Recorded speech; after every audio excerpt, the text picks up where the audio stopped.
నమస్తే, నేను మీ Gopi. Welcome back to our channel. ఈరోజు మనతో వచ్చరికి ప్రముఖ నిర్మాత నటికుమార్ గారు ఉన్నారు. సార్ నమస్తే. సార్ సార్ వైసీపీ మాజీ ఎంపీ, అదేవిధంగా ఎంవి సత్యనారాయణ ప్రొడ్యూసర్ కూడా. సో ఈయన మీద ఒక నాన్ బెయిలబుల్ కేసులో 10 పడ్డాయి. సో ఈరోజు ఎందుకు పడ్డాయి సార్? అన్ని కేసులు ఎందుకు పడ్డాయి ఒకసారిగా? ఏమన్నా ఇప్పుడు ఎంవి సత్యనారాయణ అంటే ఆయన విశాఖపట్నంలో గల్లీ రౌడీ ఆయననా? ఓకే, గల్లీ రౌడీ కదా. గల్లీ రౌడీ ఏం కాదు సార్, మాజీ ఎంపీ కదా సార్. ఎవరు? ఆయన సినిమా ఆయన తీసుకున్నాడు. గల్లీ రౌడీ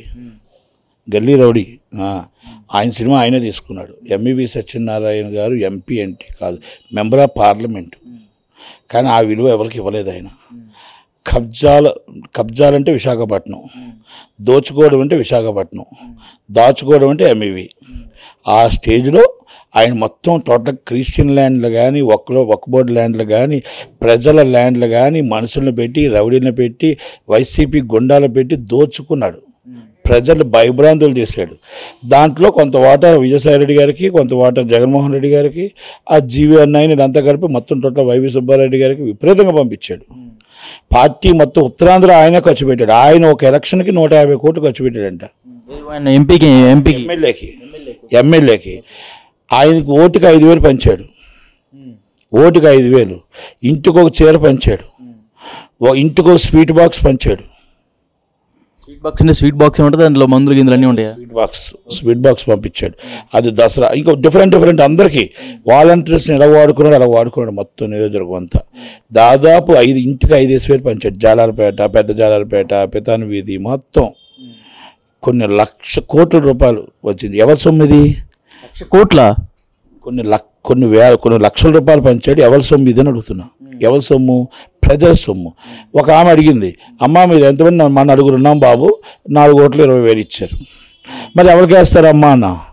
ఆయనకి ఎందుకు వేస్తాం బాబు, మేము సైకిల్కి వేస్తాం అన్నది. అదేంటి మరి వాళ్ళు 20,000 ఆయన సొమ్ము ఏమైనా మా సొమ్ము కదా? మా సొమ్మే లాక్కున్నాడు, మా సొమ్మే కదా దోచుకున్నాడు, అంతే కదా. వాళ్ళ సొమ్ము మా సొమ్ము మాకు ఇచ్చాడు, ఆయన ఇంట్లో సొమ్ము ఏమైనా ఇచ్చాడు అని అడిగింది. ఎంవి సత్యనారాయణ ఎలాగొచ్చాడు మాకు తెలీదా? ఎక్కడి నుంచి వచ్చాడు మాకు తెలీదా బాబు? ఆ మంచికి చెడ్డకి మాకు వెలుగురు రామకృష్ణ గారు వస్తారు, ఈయన ఎక్కడ దొరుకుతాడు బాబు మాకు మళ్ళా అంటే. ప్రజలు ఎంత విజ్ఞులో, ప్రజలు ఎంత ఆలోచన పరులో. నువ్వు డబ్బిస్తే దొరికిపోతావు, నేను టింగ్ వేస్తే దొరికిపోతాం, టింగ్ వేస్తే ప్రజలు ఓటేస్తారు అనుకోవడం తప్పు అనేది నిరూపించారు. ఇలాంటి వ్యక్తి మీద ఒక కేసు కాదు, సిరిపురం ల్యాండ్ బాప్టిస్ట్ చర్చిది, దాని మీద 3 రిజిస్ట్రేషన్లు ఉన్నాయి. చాలా క్లియర్గా, నేను చాలా గొప్పవాడిని చెప్తున్నాడు కదా. మొత్తం 3 రిజిస్ట్రేషన్లు ఉన్నాయి. వేగి వీరనాయుడు, వేగి జగదీష్ బాబు, వేగి భద్రాచలం, అలాగే ఎంవి సత్యనారాయణ గారు, మాలిని దినకరణ్ గారు, హెచ్ఆర్ కన్స్ట్రక్షన్, ఇన్ని రిజిస్ట్రేషన్లు ఉన్నాయి. దాని మీద 1949 ఆ రిజిస్ట్రేషన్లో చేయడానికి లేదు.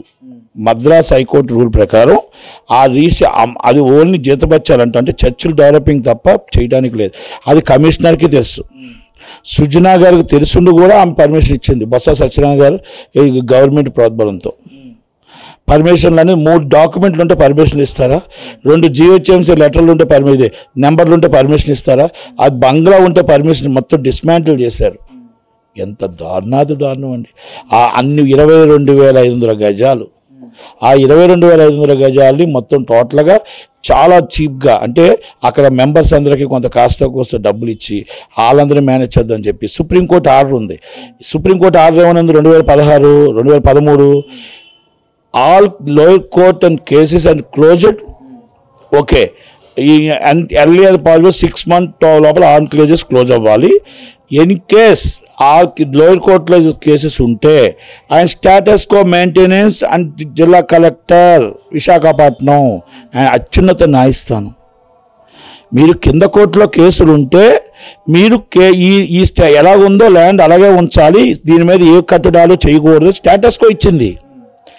దాన్ని కూడా బేఖాతరు చేశారంటే ఈ జగన్మోహన్ రెడ్డి, ఎంవి సత్యనారాయణ ఒక రౌడీల పాలన. ఇదా అన్యాయం? ఇంత అన్యాయం చేస్తే దానికి ఎంతమంది, నేను కంప్లైంట్ పెట్టా, నాలా చాలామంది కంప్లైంట్ పెట్టారు. నేను మళ్ళీ ఎవరి వల్ల కాక పవన్ కళ్యాణ్ గారికి పెట్టా. అప్పటికప్పుడు పవన్ కళ్యాణ్ గారు వెళ్ళారు. పవన్ కళ్యాణ్ గారికి వెళ్ళిన తర్వాత దానికి ఎక్స్ప్లెయిన్ చేశాను మొత్తం టోటల్గా. అక్కడి నుంచి మళ్ళీ చంద్రబాబు నాయుడు గారికి పెట్టా, చీఫ్ సెక్రటరీ గారికి పెట్టా. ఇది అయిపోయింది. పందిమెట్ట బ్యాక్ సైడ్ ఒకటి ఉంది, 7,700 గజాలు, అది కూడా మొత్తం టోటల్గా అది క్రిస్టియన్ ల్యాండే. వేగి జగదీష్ కుమార్ గారు, వేగి భద్రాచలం గారు ఆ 10 రాక్ లైన్ లేఅవుట్ అంటారు దాన్ని ఎంవివి సత్యనారాయణ కాబట్టి కబ్జా చేశారు. 5 స్టార్ హోటల్ కడుతున్నారు అక్కడ. జగదాంబ థియేటర్ ఉంది. జగదాంబ థియేటర్ ఆల్రెడీ అన్అఫీషియల్గా దాంట్లో జగదాంబ థియేటర్లో పైన ఒక రూమ్ ఉంటుంది. ఆ రూములో అమ్మాయిలు పెట్టి ఇష్టం వచ్చినట్టు బిజినెస్ చేస్తే టూ టౌన్ పోలీస్ స్టేషన్లో పట్టుకొని పీడీ యాక్ట్ అరెస్ట్ చేశారు. జైలుకి పెట్టారు Jagadish Kumar one of the partner in MVV Satyanarayana. అంటే ఆ థియేటర్ ఇప్పటికీ సీజ్ కాకుండా కాపాడుతుంది నేను కాదా? ఇది వైసీపీ గుండాలు చేసిన పని. ఆడపిల్లలు దొరకట్లేదు, ఆడపిల్లలు కిడ్నాప్ అవుతున్నారంటే ఉదాహరణకు నేను ఇది చెప్తున్నా.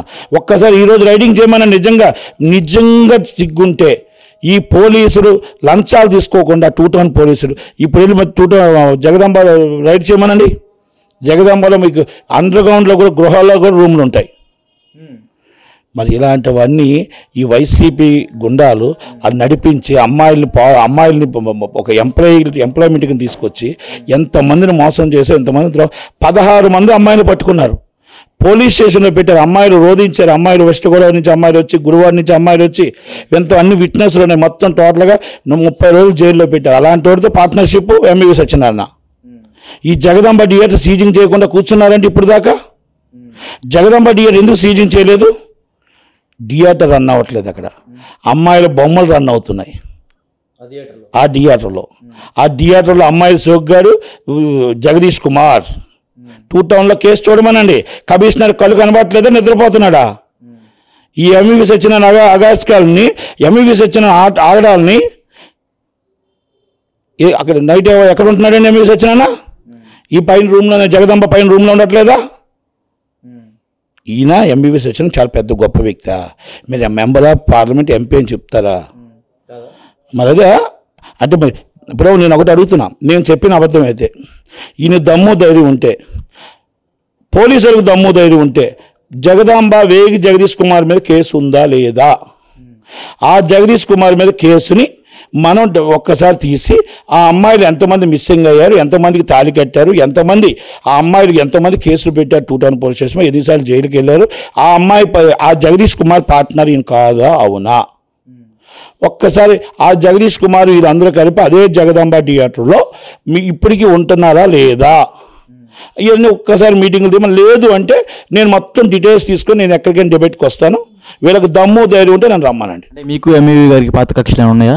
ఆయన ఎవరో నాకు తెలియదు, నేను ఎవరో ఆయనకు తెలియదు. Not own agrees. వైసీపీ చేసిన అరాచక పాలన చెప్తున్నా. వైసీపీ చేసిన అరాచక పాలన ఆయన నాకు తెలియదు, నేను ఎవరో ఆయన, నాకేం పని. ఆయన ఎంపీ అవ్వచ్చు, ఆయనకంటే సీనియర్ నిర్మాత నేను. ఆయనకంటే నేను పుట్టి పెరిగింది విశాఖపట్నం. నిన్నకాక మొన్న ఎంపీ అవ్వచ్చు. నేను 2004 ఎమ్మెల్యే. నేను నించాను, కంటెస్టింగ్ ఓడిపోయాను. 1991 youth Congress joint secretary as Visakhapatnam incharge ఇది Congress party. Senior most and politician ఆయనకంటే నేను. నాకు రాజకీయం వద్దనుకున్నా, అది గుర్తుపెట్టుకోండి. అంతే తప్ప ఇలా భార్యని 48 గంటలు కిడ్నాప్ చేస్తే ఎన్ని వందల కోట్ల లావాదేవీలు అయ్యాయి, ఏం జరిగింది, అది ఎందుకు పోలీసులు నిగ్గు తేల్చట్లేదు, ఆ ఎస్ఏల్ని సిఎల్ని ఎందుకు ట్రాన్స్ఫర్ చేయట్లేదు, ఎందుకు అరెస్ట్ చేయట్లేదు? ఇవన్నీ ఎంవివి సత్యనారాయణ అగాత్యాలు. ఆ పీడీ యాక్ట్ పెట్టిన అబ్బాయిని రిమైండ్ రిపోర్ట్ తీస్తే గతంలో ఎన్ని మర్డర్ కేసులు ఉన్నాయి, ఆ మర్డర్ కేసుకి ఎంవివి సత్యనారాయణకి ఏం సంబంధం ఉంది? ఆ ల్యాండ్ ఎవరైతే చంపారో ఆ ల్యాండ్ కేసుల్లో ఈయనకి కేసులు ఎక్కడున్నాయి? ఈయన ఎవరు అనుచరుడు? ఈయన గతం చరిత్రలో ఎంవివి సత్యనారాయణ ఎంత ఎన్నకాలం పనిచేశాడు? ఎందుకు ఆయన భార్యని కిడ్నాప్ చేశాడు? నేను అడిగింది ఇది అబద్ధం కాదు, నిజం. పోలీసులు ఇవన్నీ చేశారా? మరి జగన్మోహన్ రెడ్డి గారు అధికార పార్టీకి 48 గంటలు మరి ఎవరికి దొరకకుండా ఆ భార్య పాప 48 గంటలు ఎంత బాధపడింది, అక్కడ ఏం జరిగింది, ఆమె ఒక ఆడబిడ్డగా ఎంత కష్టపడింది. భర్త పట్టించుకోడు, పోలీసులు పట్టించుకోరు, జగన్మోహన్ రెడ్డి పట్టించుకోడు. ఈ అరాచక పాలనలో విశాఖపట్నంలో పవన్ కళ్యాణ్ గారు ఒకటే చెప్పి అమ్మాయిలు మిస్ అవుతున్నారు, ఉమెన్ యాక్ట్ జరుగుతుంది. ఎస్, దీని కారణం ఎంవివి గారా? కారణం ఎంవివి గారు, Vivek Jagadish Kumar. Jagadamba theatre, care of Jagadamba theatre. వాళ్ళిద్దరు ఫ్రెండ్స్ సార్? పార్ట్నర్స్. సిరిపురంలో పార్ట్నర్స్. ఆల్రెడీ మాది అన్నింటిలో పార్ట్నర్స్. ఈయన ఏమవుతుందంటే ఆయన మీద కేసులు ఉన్నాయో కనుక్కోండి. ఆయన మీద గతం కలిసి అమ్మాయిలు ఎంతమంది అమ్మాయిలు కేసు పెట్టారు, అమ్మాయిలు బయటకు వచ్చి పారిపోయి బయటకు వచ్చి కేసు పెట్టి అరెస్ట్ చేశారా లేదా, ఇవన్నీ తీయండి చరిత్ర. నేనే అబద్ధం చెప్పట్లా, నేను కల్పించి చెప్పట్లా, చరిత్ర తీయమంటున్నా. ఆ ఇమీడియట్గా జగదాంబ థియేటర్ ఇమీడియట్. ఇప్పుడు మీకు జగదాంబ థియేటర్ రేపు సినిమా కల్కి సినిమా బ్లాక్ మార్కెటింగ్ ఎవరు చేస్తారండి? దొంగ టికెట్లు ఎవరు అమ్ముతారండి? ఒక్కసారి పోలీసు వాళ్ళు నిఘా పెట్టమనండి అక్కడ. ఒక్కసారి కళ్ళు తెరమన్నాడు ఆర్డీఓని, కళ్ళు తెరమండి ఎంఆర్ఓని. వాళ్ళకేం సంబంధం, ఎంఆర్ఓకి ఏం సంబంధం? లంచాల ముసుగులో ఉండొద్దు. ఎంఆర్ఓకి రైట్ ఏంటో తెలుసా? బీఫామ్ లైసెన్స్ కరెక్ట్గా ఉందా లేదా, అసలు ఆర్డీఓకి బీఫామ్ లైసెన్స్ ఉందా లేదా, ఇవన్నీ కరెక్ట్గా సౌకర్యంగా ఉన్నా లేదా, టికెట్ రేట్ కరెక్ట్గా ఉందా, బయట బ్లాక్ అమ్ముతున్నారా లేదా, బ్లాక్ టికెట్లు 100 టికెట్లు బయటకు ఎక్కడికి వచ్చాయి, ఎలాగొచ్చాయి, ఇవన్నీ కావాలి. అర్థమైందా మీకు? ఇవన్నీ దానికోసం నేను అందుకు అడుగుతున్నాను. లంచాల ముసుగులో ఉండొద్దు అంటున్నాను. నేను చెప్తుంది నిజాలు, తప్పైతే నా మీద కేసు పెట్టమండి. హైకోర్టు నేనే వదలలేని. కాకపోతే ఏంటంటే విశాఖపట్నం మేము పుట్టి పెరిగిన ఏరియా, బాగుండాలి, క్లీన్. ఈయన ఎక్కడి నుంచో వచ్చాడు, మేము పుట్టి పెరిగిన ఏరియా విశాఖపట్నం. అది ఇప్పుడు ఏదైతే శ్రీపురం ల్యాండ్ ఉందో అది బంగ్లా. అది క్రిస్టియన్స్ ఎప్పుడో మేము పుట్టక ముందు నుంచి, స్వతంత్రం రాకముందు నుంచి చర్చులకి బాప్టిస్ట్ చర్చ్ కొన్న ల్యాండ్స్. ఎన్ని ఒక్కబోర్డు ల్యాండ్లో అన్యాక్రాంతం చేశాడు. ఇలాంటివన్నీ కూడా పోలీసు వాళ్ళు ఎందుకు చూసి చూడనట్టు వెళ్ళిపోతున్నారు. వీళ్ళు ఇప్పుడైనా సరే కేసులు పెట్టండి. ఇలాంటి వాడి మీద పీడీ యాక్ట్ పెట్టి లోన్ వేసేయాలి. పీడీ యాక్ట్ అది నేను చెప్తుంది. దాని మీద ఇమీడియట్ సీరియస్గా యాక్షన్ కమిషనర్ గారు తీసుకోవాలా. లోకేష్ బాబు గారి దృష్టికి, పవన్ కళ్యాణ్ గారి దృష్టికి తీసుకెళ్ళాం, ఆల్రెడీ చెప్పడం జరిగింది. అది మాత్రం నాకు తెలిసి ఎట్టి పరిస్థితుల్లో ఆయన మాత్రం సీరియస్గా యాక్షన్ తీసుకోవాలి. ఇలాంటి వ్యక్తి పార్టీలో ఏ పార్టీ కూడా జాయిన్ చేసుకోకూడదు.